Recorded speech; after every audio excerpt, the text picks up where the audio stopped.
Hi hello నమస్తే welcome back to my channel MMV Telugu channel. Hello my dear lovely family members and friends, మీరందరూ ఎలా ఉన్నారు? నేను చాలా బాగున్నాను. మీరు కూడా చాలా బాగున్నారని, బాగుండాలని మనస్ఫూర్తిగా దేవుణ్ణి కోరుకుంటున్నాను. ఈరోజు మనం ప్రేమించు ప్రేమను పంచు పార్ట్ 10లోకి వచ్చేసాం. 9థ్లో ఏం జరిగింది అంటే, ఇంకా శ్రీరాము తన భార్య బిడ్డలకి తను చేసిన తప్పు గురించి చెప్తారు. ఇక హేమ దీప్తిలు కూడా ఓకే అని చెప్పేసి కొంచెం బాధపడ్డా కానీ ఓకే అనుకుంటారు. తర్వాత దీప్తి చెప్పిద్ది, నేను కృష్ణ మనోహర్ కలిసి నాటకం ఆడాము, మీ చేత నిజం చెప్పించాలని. నేను కృష్ణ మనోహర్ని కాదు ప్రేమించింది, కృష్ణనే ప్రేమించాను అని చెప్పిద్ది.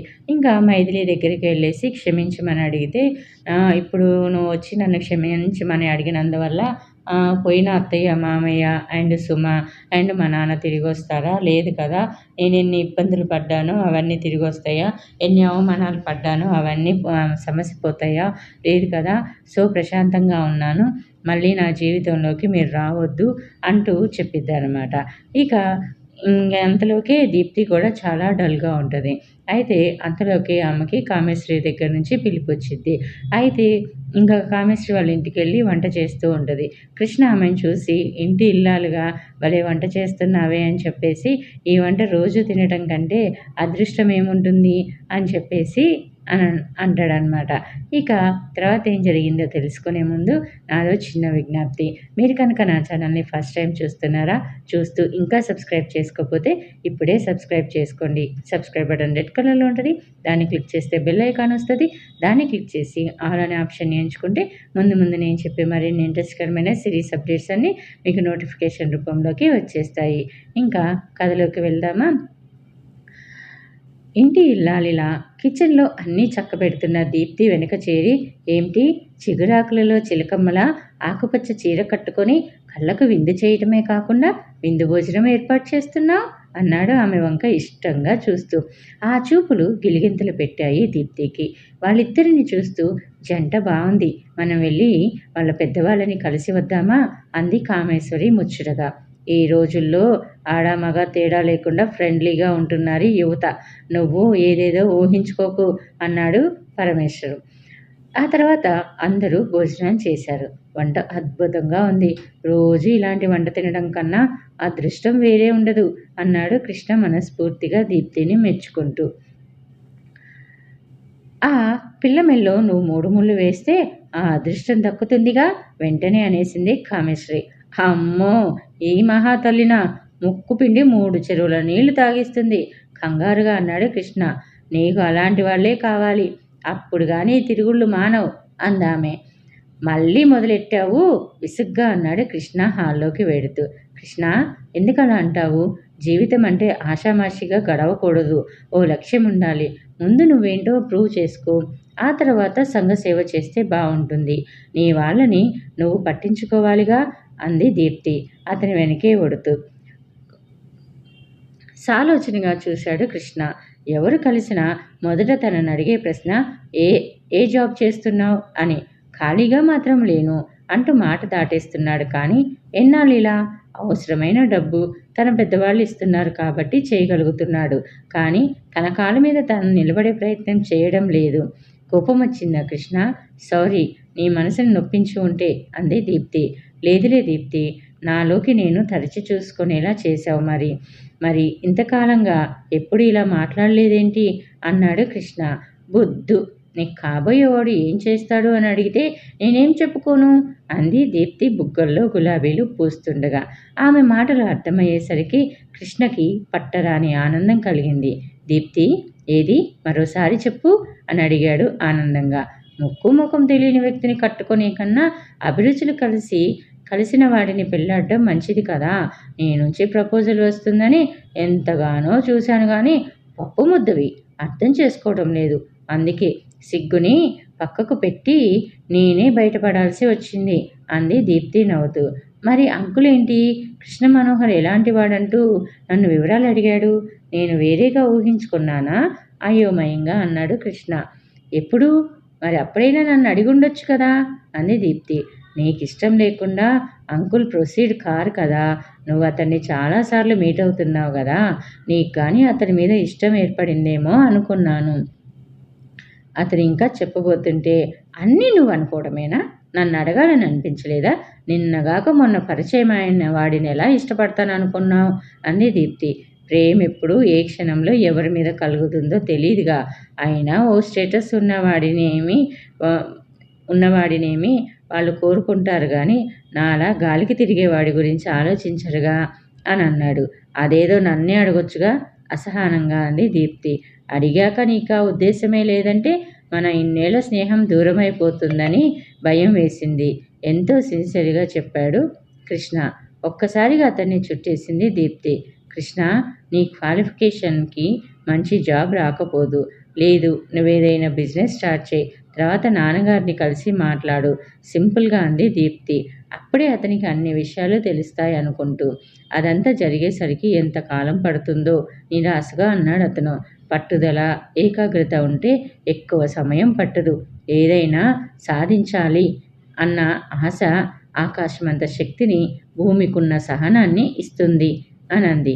దీప్తి మాటలు అతనిలో ఎన్నో సరికొత్త ఆలోచనల్ని తట్టిలేపాయి. ఓ గంట తర్వాత వ్యాన్ వచ్చింది. అందులో అన్నీ సర్దుకొని ముందుగా అనాథాశ్రమానికి వెళ్ళారు. అక్కడి పిల్లలందరికీ కామేశ్వరి, పరమేశ్వరరావులు బట్టలు, పుస్తకాలు, స్వీట్లు పంచారు. అట్నుంచి వృద్ధాశ్రమానికి వెళ్ళారు, పంచారు. వారి కళ్ళల్లో చిందులేస్తున్న ఆనందం వీళ్ళందరికీ ఎంతో తృప్తిని కలిగించింది. అకస్మాత్తుగా వచ్చిన జగదీశ్వరరావును చూస్తూ ఆశ్చర్యపోయారు కామేశ్వరి, పరమేశ్వరరావు, కృష్ణలు. భోజనాలయ్యాక తానెందుకు ఇండియా వచ్చేసింది చెప్పసాగాడు జగదీశ్వరరావు. అమ్మా, ఈ మధ్య మీరంతా తరచూ గుర్తొస్తున్నారు. నా భార్యని మర్చిపోయే ప్రయత్నంలో బ్రతికి ఉన్న మిమ్మల్ని నిర్లక్ష్యం చేస్తూ దూరం చేసుకుంటున్నందుకు బాధపడ్డాను. నా దగ్గరికి రెగ్యులర్గా వచ్చే ఓ మిలియనీరు తన పేరెంట్స్తో వారి జీవిత చరమాంకంలోనైనా కలిసి ఉండాలనుకుంటూ తన బిజినెస్లన్నీ ఇతరులకు అప్పచెప్పి వెళ్ళటం నాకు కనువిప్పు కలిగించింది. అందుకే అక్కడివన్నీ సెటిల్ చేసుకుని వచ్చేశాను. ఇక్కడే ఓ హాస్పిటల్ కట్టి మీ దగ్గర ఉంటూ ప్రజలకు సేవ చేయొచ్చని వచ్చాను. హాస్పిటల్ నిర్వహణ మన కృష్ణ చూసుకుంటే చాలు. నేను నా సేవలని ముఖ్యంగా పేదవారికి నామమాత్రపు ఫీజులతో అందించాలని అనుకుంటున్నాను అన్నాడు. రోగి కోరుకున్నది వైద్యుడు ఇవ్వడం అన్నది ఒకటేనంటారు. అది ఇదే కాబోలు అనుకుంటూ అందుకు ఆనందంగా అంగీకరించాడు కృష్ణ. అంతే. ఇక ఆ రోజు నుంచి కరుణ మల్టీ స్పెషాలిటీ హాస్పిటల్ నిర్మాణపు పనుల్లో మునిగిపోయాడు కృష్ణ. రెస్ట్ అన్నది లేకుండా సంవత్సరంలోగా వారనుకున్న హంగులతో హాస్పిటల్ ముస్తాబయింది. చూడగానే మంచి పేరు సంపాదించుకుంది. వృత్తి, ప్రవృత్తి ఒక్కటే అయినందుకు కృష్ణకి పూర్తిగా జాబు సాటిస్ఫాక్షన్ సొంతమైంది. అదే హాస్పిటల్లో పిఆర్ఓగా దీప్తి అపాయింట్ అయింది. కృష్ణతో ప్రతి పనిలోనూ పాలు పంచుకోసాగింది తను కూడా. వాళ్ళిద్దరి అనురాగం గమనించిన కామేశ్వరి, పరమేశ్వరరావులు శ్రీరామ్ ఇంటికి వెళ్ళి పెళ్లి విషయం కదిపారు. అంతకు ముందే వాళ్ళ వివరాలన్నీ కనుక్కొని ఉండటం వల్ల, ముఖ్యంగా దీప్తి ఇష్టపడినందుకు పెళ్లికి అంగీకారం తెలిపాడు శ్రీరామ్. నేనిప్పుడు బిజినెస్ పని మీద చెన్నై వెళ్తున్నాను. వారం 10 రోజుల్లో మిగిలిన విషయాలన్నీ మాట్లాడుకుందాం అన్నాడు శ్రీరామ్. అలాగే అన్నారు ఆ దంపతులు. వాళ్ళు వెళ్ళిపోయాక దీప్తిని పిలిచి, దీప్తి, ఓ పని చేస్తే ఎలా ఉంటుంది? ముందు ఎంగేజ్మెంట్ చేసేసి ఆ తర్వాత ధూమ్ధామ్గా పెళ్లి చేద్దాం అనుకుంటున్నాను. ఏమంటావు? అడిగాడు శ్రీరామ్. ఆ ఆర్భాటాలు ఏమీ వద్దు. సింపుల్గా రిజిస్టర్ మ్యారేజ్ చేయండి. నా మాటని కృష్ణ కూడా మన్నిస్తాడు. పెళ్లికంత ఖర్చు చేయదలుచుకున్నారో ఆ మొత్తాన్ని ఫిక్స్డ్ డిపాజిట్ చేయండి. దాని మీద వచ్చే వడ్డీని ప్రజాహిత కార్యక్రమాలకు వినియోగిస్తే బాగుంటుందని అనుకుంటున్నాం అంది దీప్తి. బాగుంది. నీ ఇష్టాన్ని నేనెప్పుడు కాదన్నానమ్మా అన్నాడు శ్రీరామ్. సరిపోయింది. పెళ్ళంటే ఇద్దరి కలయిక కాదు, 2 కుటుంబాల కలయిక. అక్కడ వాళ్ళంతా దీనికి ఒప్పుకోవాలి కదా అంది హేమ. ఒప్పిస్తానమ్మా ధీమాగా అంది దీప్తి. వాళ్ళకి కృష్ణ మనోహర్ వాళ్ళ సంగతి చెప్పాలి కదా మరి. హేమ సందేహం. ఎందుకు? పెళ్లిలోనే అన్నయ్యని వారసుడిగా ప్రకటిస్తే సరిపోతుంది అంది దీప్తి. అది బాగుండదు. ముందే మన ఆస్తికి వీళ్ళిద్దరు వారసులని తెలియజేయటం శ్రేయస్కరం ఆలోచిస్తూ అంది దీప్తి. నేను అందుకే మన దీప్తి పుట్టినరోజున ప్రకటిస్తానని ఒప్పుకున్నాను కూడా. కానీ కృష్ణ మనోహరే అక్కర్లేదని వారించటంతో ఆగిపోయాను అన్నాడు శ్రీరామ్. కానీ ఇప్పుడు మైథిలి అక్కను కలిసి దీప్తి పెళ్లి విషయం చెప్పి ఒప్పించండి. పుట్టినరోజు ఎలాగూ అయిపోయిందిగా అంది హేమ. సవతి పోరు ఉండకూడదని, వారికి తమ ఆస్తిపాస్తులను ఇవ్వకూడదని, గొడవలు పడేవారికి భిన్నంగా తల్లి సాటి ఆడదాని గురించి ఆలోచించడం దీప్తికి గర్వంగా అనిపించింది. ఏం చేయడమా అని ఆలోచనలో మునిగిపోయారు ముగ్గురు. అమ్మాయి, మా కృష్ణయ్య ఉన్నాడా అంటూ వచ్చిన ఆ వృద్ధురాలి వంక చూస్తూ ఆ పేరుతో ఎవరు లేరు అంది రిసెప్షనిస్ట్ వర్ష. ఓసారి ఆటోలో నుంచి చూపించాడు, ఇదే తన ఆఫీస్ అని. నేను ఒక్కసారి చూస్తే అదేంటో ఎట్టే గుర్తు పెట్టేసుకుంటాను తెలుసా అంది ఆవిడ తను తెచ్చిన సంచుల్ని కింద పెడుతూ. అబ్బా, ఎక్కడెక్కడి నుంచో వచ్చేస్తారు ఇలా మా ప్రాణాలు తీయడానికి అని గొనుక్కుంటూ పెన్ కోసం మనోజ్ఞ దగ్గరికి వచ్చింది వర్ష. ఏంటోయ్, ఎవరిని విసుక్కుంటున్నావు అడిగింది మనోజ్ఞ. ఎవరో ముసలావ, ఏ అడ్రస్ తెలియకుండా ఇంత వయసులోనూ ఎలా ప్రయాణాలు చేసి వస్తారో అంది విసుగ్గా. ఏంటమ్మాయి, మా కృష్ణయ్యేడి అంటుంటే వినిపించుకోకుండా వచ్చేసావు అంటూ అక్కడికి వచ్చింది ఆవిడ. మనోజ్ఞకేదో అనుమానం వచ్చి, బామ్మగారు, కృష్ణయ్య పూర్తి పేరు కృష్ణ మనోహరేనా అని అడిగింది. అవును, వాడే మావాడు. మరి ఈ పిల్లేంటి లేరంటుంది అందావిడ. మీరు కృష్ణయ్య అంటే ఎలా అర్థమవుతుందండి? మేమంతా కేకే సార్ అంటుంటాం. పదండి, ఆ క్యాబిన్లో ఉంటారు అంది మనోజ్ఞ ఆమె చేతిలోని బరువుల్ని అందుకుంటూ. మా అమ్మే, మా తల్లే, పద అంటూ ఆమెని అనుసరించింది. ఆమెను చూడగానే కృష్ణ మనోహర్ కళ్ళల్లోకి కెరటంలా ఆనందం దూసుకొచ్చింది. అమ్మమ్మ, వాట్ ఏ సర్ప్రైజ్! నువ్విక్కడికి ఎలా అంటూ వచ్చి ఆమెను కౌగిలించుకున్నాడు. ఇదిగో ఇలా నీ కళ్ళల్లో ఈ వెలుగులు చూడాలనే వచ్చాను అందామె. ఈలోగా మంచినీళ్ళు తీసుకొచ్చి ఆమెకు అందించింది మనోజ్ఞ. మా అమ్మే ఇందాకటి నుంచి గొంతు ఆర్చుకుపోతుంది అంటూ ఆ గ్లాస్ అందుకొని గడగడా తాగి సుఖీ బాబా అంటూ దీవించింది. మనోజ్ఞ, ఈవిడే మా ప్రియమైన అమ్మమ్మ అన్నాడు అతను. నమస్కారం బామ్మగారు అంది మనోజ్ఞ. చూశావా, చక్కగా వరుస పెట్టి పిలుస్తుంది. తనే నన్ను నీ దగ్గరికి తీసుకొచ్చింది, లేకుంటే అట్నుంచి అటే వెళ్ళాల్సి వచ్చేది. అవును, నీ పుట్టినరోజు మాతో గడుపుకోవాలని ఎంతగా రమ్మన్నా రాలేదేం? చూసి చూసి మా ప్రాణం ఆగక ఇలా వచ్చేసాను. నోట్లో నాలుగు కంటే ఎక్కడికైనా వెళ్ళొచ్చురా అంది ఆమె. ఓ, మీ బర్త్డేనా? Many happy returns of the day sir నవ్వుతూ అంది మనోజ్ఞ. ఆ అమ్మాయి నవ్వితే ఎంత బాగుందో అనుకుంటూ అమ్మమ్మ చాలా హడావుడి చేస్తారు ఈ వయసులోనూ. అదంతా అవసరమా? వాళ్ళని ఇబ్బంది పెట్టడం దేనికని వెళ్ళకపోతే చూసారా ఎలా వచ్చేసిందో, ఎన్ని అవస్థలు పడిందో ఏంటో అన్నాడు అతను. మీరెక్కడుంటారమ్మా? మీ నాన్నగారు ఏం చేస్తుంటారు? మీరెందరు అని ఆవిడ వివరాలు అడుగుతుంటే ఆమె ఉద్దేశం అర్థమైన కృష్ణ మనోహర్, అమ్మ భూదేవమ్మ గారు. మీకు పేరుకు తగ్గట్లే అపారమైన ఓపిక ఉంది, కానీ మా ఇద్దరికి చాలా పని ఉంది. నీకు డ్రైవర్ని తోడిచ్చి ఇంటికి పంపిస్తా కానీ వెళ్ళి రెస్ట్ తీసుకో అన్నాడు కృష్ణ మనోహర్. ఓరేయ్, ఈ అమ్మాయిని నాకు తోడుగా పంపించరా, నువ్వు వచ్చేంత వరకు ఒక్కదాన్నే ఉండలేను అంది భూదేవమ్మ. తనకేమో మీటింగ్కి వెళ్ళాల్సిన పని ఉంది, అక్కడ ఆలస్యమైనా కావచ్చు అనుకుంటూ, miss Manogna, if you don't mind మా అమ్మమ్మతో వెళ్ళగలరా రిక్వెస్ట్గా అడిగాడు అతను. కాదనలేకపోయింది మనోజ్ఞ. డ్రైవర్కి చెప్పి కారులో వాళ్ళిద్దరినీ ఇంటికి పంపించాడు. వెల్ ఫర్నిష్డ్ అయిన ఆ ఇంటిని, నీట్నెస్ని చూస్తూ మనసులో కృష్ణ మనోహర్ని మెచ్చుకోకుండా ఉండలేకపోయింది మనోజ్ఞ. బామ్మగారు, మీరు కాస్త నడుము వాల్చండి, కాఫీ కలిపి తీసుకొస్తాను అంటూ కిచెన్లోకి వెళ్ళింది మనోజ్ఞ. మోడ్రన్ కిచెన్, అన్ని సౌకర్యాలతో అమర్చి ఉండటం చూసి ఏ అమ్మాయికి ఇల్లు రాసి పెట్టుందో అనుకుంటూ చకచకా కాఫీ కలిపి అందించింది. ఆవిడ గుటకేసి, చాలా బాగుందమ్మా కాఫీ అందామె. కాఫీనేగా తేలిగ్గా అంది మనోజ్ఞ. ఒక్క మెతుకు పట్టి చూస్తే చాలమ్మా, మా అలాంటి వాళ్ళకి ఎవరెలాంటి వాళ్ళో తెలుసుకోవడానికి అందామె. 8 అవుతున్న కృష్ణ మనోహర్ జాడలేకపోయేసరికి వంట మొదలుపెట్టింది. పెద్దవిడకు పెందులాడే తినే అలవాటు ఉండే ఉంటుంది అనుకుంటూ, బామ్మగారు మీరు భోంచేసేయండి, బాస్ ఎప్పుడు వస్తారో అంది. ఆమె భోంచేసి తృప్తిగా త్రేయించింది.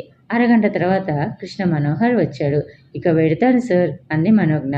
కార్లో డ్రాప్ చేస్తాను ఆగండి అని అన్నాడు. వద్దులేండి, అలసిపోయి వచ్చారు, నేను ఆటోలో వెళ్ళిపోతాను అంది మనోజ్ఞ. అరే వెళ్ళిపోతావా, రేపు పెద్దమ్మ గుడికి వెళ్ళాలనుకున్నాను, ఈ అమ్మాయితో పంపించరా అందామె. కృష్ణ మనోహర్ కాస్త ఇబ్బందిగా అభ్యర్థన పూర్వకంగా మనోజ్ఞ వైపు చూశాడు. మరి ఆఫీస్ పనో అంది మనోజ్ఞ. నేను అడ్జస్ట్ చేసుకుంటాను, రేపు పొద్దుటే రాగలరా, డ్రైవర్ని పంపిస్తాను, వచ్చేయండి అన్నాడు. సరే సార్ అంటూ కదిలింది మనోజ్ఞ. ఆమె కనుమరుగయ్యేంత వరకు చూసి, మనవాళ్ల పిల్లేరా, చూడ ముచ్చటగా ఉండటమే కాదు పనిపాటలొచ్చు అంది. అదేమీ వినిపించుకోకుండా కిచెన్లోకి వెళ్ళాడు. ఆకలి మీద ఉండటం వల్ల ప్లేట్లో అన్నము, కూర, పప్పు వేసుకొని వచ్చి భూదేవమ్మ పక్కనే కూర్చొని తినసాగాడు. అన్నీ చాలా రుచిగా అనిపించడంతో మళ్ళీ వెళ్ళి వడ్డించుకున్నాడు. వంటొచ్చిన పిల్ల దొరికిందిరా అబ్బి, నువ్వు చాలా అదృష్టవంతుడివి కొరబోయింది కృష్ణ మనోహర్కి. అని అనేవారు మా మామగారు మీ తాతయ్యతో అంటూ పూర్తి చేసింది ఆ వాక్యాన్ని కొంటిగా నవ్వుతూ. అలాగా, నువ్వేదేదో ఊహించుకోకు అన్నాడు అతను. ఏంటోరా, ఆ పిల్ల నాకు చాలా నచ్చింది, బాగా ఇమిడిపోగలదనిపిస్తుంది, అనుభవం మీద చెప్తున్నాను అంటూ పక్కకు తిరిగి పడుకుంది భూదేవమ్మ. ఆలోచనలో పడ్డాడు కృష్ణ మనోహర్. మరునాడు పొద్దుటే వచ్చింది మనోజ్ఞ. లేత నీలిరంగు చీరలో ముగ్ధ మనోహరంగా తోచింది కృష్ణ మనోహర్ కళ్ళకు. ఆఫీస్కి ఎప్పుడు నిండుగా డ్రెస్సులలో వచ్చే ఆమెకి ఆ చీర కట్టు ఆమె చక్కటి ఆకృతిని తెలియచేస్తుంటే అలా చూస్తూ ఉండిపోయాడు.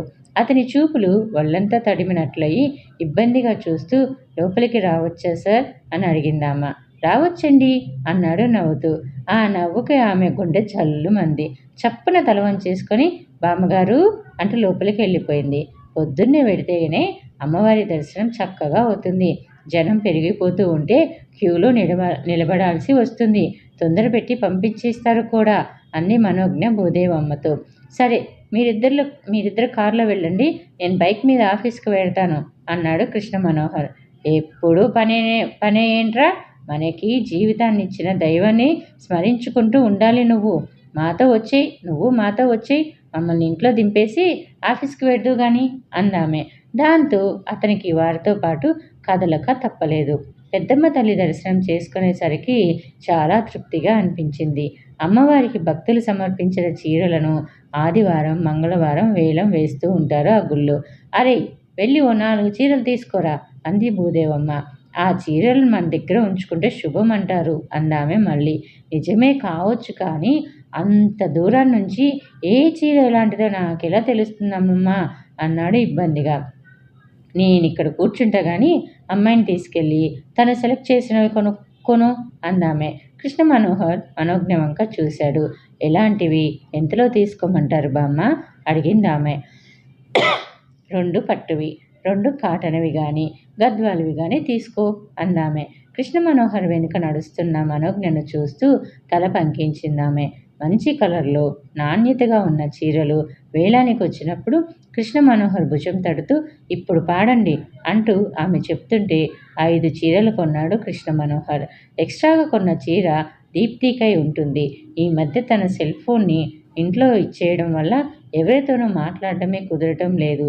అక్కడికి బయట నుంచి 1-2 సార్లు చేస్తే ఏదో హాస్పిటల్ పనిలో చాలా బిజీగా ఉన్నామంటూ దీప్తి కృష్ణను చెప్పడం వల్ల మాట్లాడలేకపోయింది.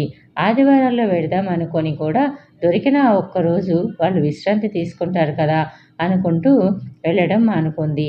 ఈ ఆదివారమైనా వెళ్ళాలి అనుకుంది. పదండి అంటుంటే నిలబడ్డారేంటి భుజం తడుతూ కృష్ణ మనోహర్ అనేసరికి ఆలోచనలో నుంచి తేరుకుంది మనోజ్ఞ. కొన్న చీరల్ని భూదేవమ్మకి చూపించింది మనోజ్ఞ. చాలా బాగున్నాయమ్మా, నిండైన రంగులు, చక్కటి నేత పనితనం ఉన్న చీరల్ని తీసుకున్నావే, మా మైథిలికి ఇలాంటివి చాలా ఇష్టం, రేటు కూడా తక్కువే పడింది అంటూ ఆమె పదే పదే మనోజ్ఞని మెచ్చుకుంటుంటే కృష్ణ మనోహర్కి ఆమె సెలెక్షన్ సూపర్ అనిపించింది. వస్తూ దారిలో ఓ హోటల్లో భోంచేశారు. ఆ తర్వాత నెక్లెస్ రోడ్లో కాసేపు గడిపారు. ఇంచుమించు రోజంతా మనోజ్ఞతో గడపడం అతనికి ఎంతో ఆనందాన్ని కలిగించింది. తర్వాత వాళ్ళిద్దరిని ఇంట్లో దిగబెట్టి, "ఓ గంటలో వచ్చేస్తాను. 6:30కల్లా మీరు మీ ఇంటికి వెళ్ళిపోవచ్చు" అన్నాడు మనోజ్ఞతో. "సరే సార్, రమ్మంటే నేను ఆఫీస్‌కొచ్చేస్తాను" అందామె. "పర్వాలేదు" అంటూ కదిలాడతను. 6 వరకేగా తన డ్యూటీ, అందుకేనేమో అంత పర్టిక్యులర్‌గా టైం చెప్పాడు. ఇది డ్యూటీ లాంటిదే అని చెప్పడం అతని ఉద్దేశం కాబోలు. తన హద్దులేవో తను తెలుసుకునే మసులుకుంటున్నా అలా చెప్పడం దేనికో అని నొచ్చుకుందామె. ఇంతలో వామ్మో అన్న అరుపు, ధప్ మన్న చప్పుడు వినిపించి పరుగున వెళ్ళింది.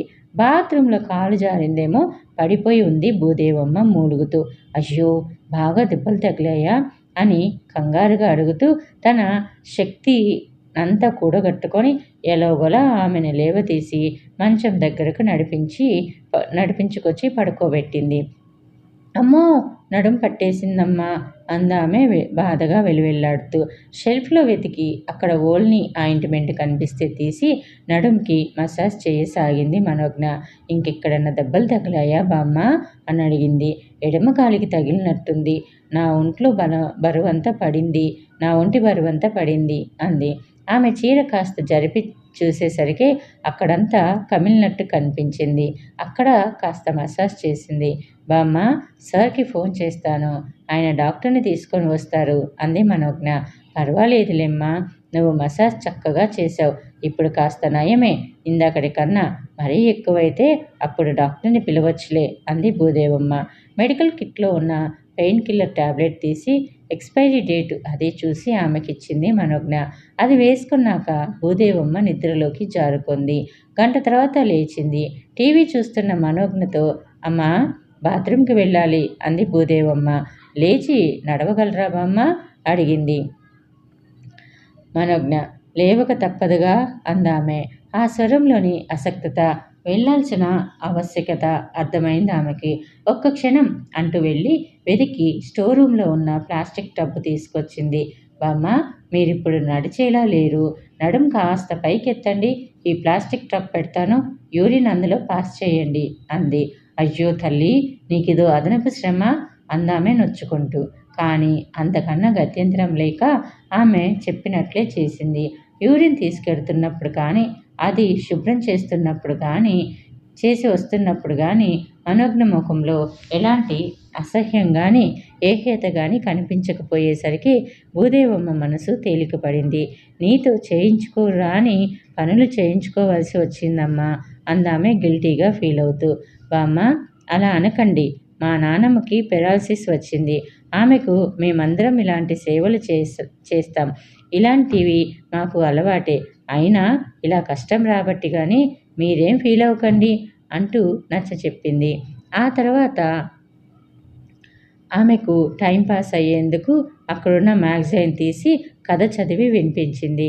ఏడవుతున్న కృష్ణ మనోహర్ జాడ లేకపోయేసరికి, "బామ్మ, సార్ ఇంకా రాలేదు. ఎప్పుడొచ్చి వంట చేస్తారు? మీరెప్పుడు తింటారు? తను వచ్చినా మీ దగ్గర కూర్చునే వీలుంటుంది. నేను వంట చేసేస్తాను" అంటూ వంటింట్లోకి వెళ్ళింది మనోజ్ఞ. కూనిరాగం తీస్తూ చకచకా వంట చేయసాగింది.